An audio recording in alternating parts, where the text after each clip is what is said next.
अस्सलाम वालेकुम viewers, welcome to my channel. आज हम बात करेंगे अमोक्सिसिलिन। अमोक्सिसिलिन इस्तेमाल हमल में कर सकते हैं कि नहीं कर सकते, और उसके बाद इसको किस बीमारियों में यूज़ किया जाता है या किस इन्फेक्शन में इसका इस्तेमाल किया जा सकता है, इसके साइड इफ़ेक्ट क्या है, और लास्ट पे हम देखेंगे इसकी क्या क्या डोजेज़ होती हैं। सबसे पहले अमोक्सिसिलिन का इस्तेमाल आप हमल के किसी भी ट्राइमेस्टर में कर सकते हो, चाहे कि वो शुरू के 3 माह हो, दरमियान वाले हो या लास्ट वाले 3 माह हो, तो आप इसका इस्तेमाल कर सकते हैं।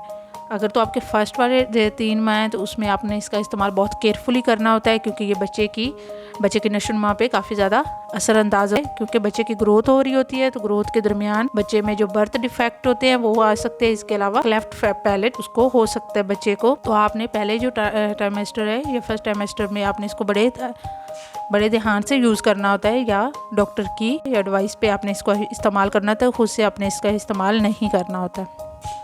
अब इसकी इंडिकेशन देखते हैं। तो इंडिकेशन में आप इसको इस्तेमाल कर सकते हो यूटीआई में, अगर पेशाब का इन्फेक्शन है तो आप इसमें इस्तेमाल कर सकते हो।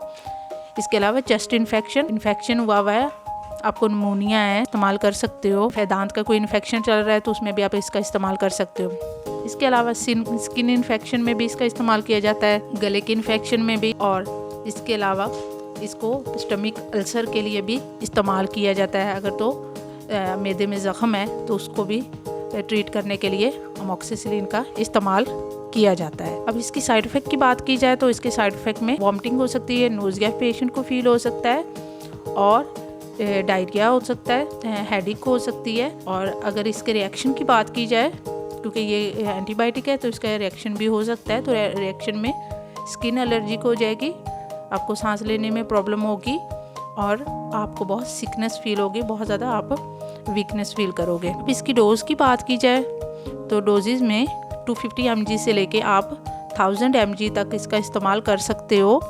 हर 8 घंटे के बाद आप इसको यूज़ कर सकते हो।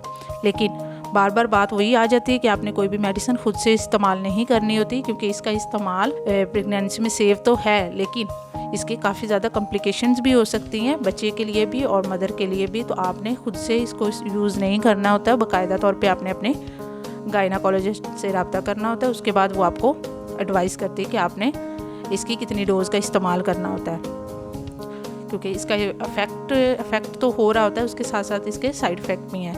तो प्लीज़ आपने कोई भी मेडिसिन खुद से इस्तेमाल नहीं कर।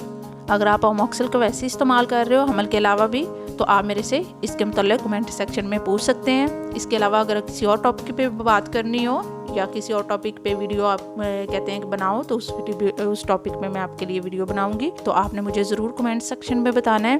तो ये था आज का हमारा टॉपिक। उम्मीद है आपको वीडियो अच्छी लगी होगी। अगर तो वीडियो अच्छी लगी है तो मेरे चैनल को सब्सक्राइब भी कर दें, क्योंकि हर नई वीडियो आप तक बआसानी पहुँच सके। Thanks for watching. अपना बहुत सारा ख्याल रखिएगा, दुआओं में याद रखिएगा। नेक्स्ट वीडियो तक के लिए अल्लाह हाफिज़।